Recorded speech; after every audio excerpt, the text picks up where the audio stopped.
Hi, hello! We are now in lesson 25 of Gregg Shorthand. So, we will have another set of oral reading. But the specific phase of this oral reading, please look at the description box below. I will be going to put the page below. Okay, so let's start. Mrs. Grace,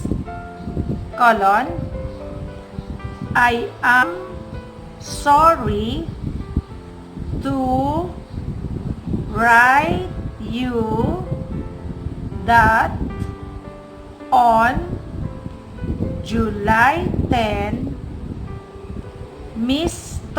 James Swift notified me that he will not take the job of chief shipping clerk that you have had open in your Dallas branch since June 5, period.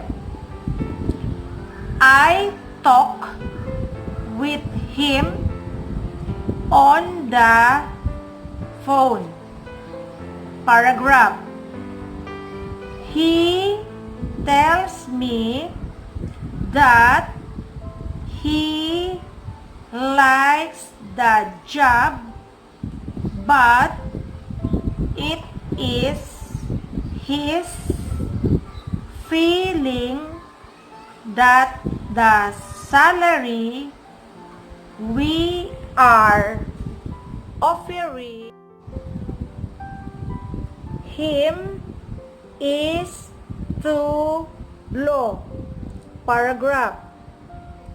Can you see your way clear to authorize an increase in our salary scale?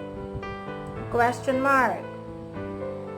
If you can, we will have a problem filling the job, period. Ethel Wall. So that's the end of the oral reading. So thank you for watching and have a nice day. Bye.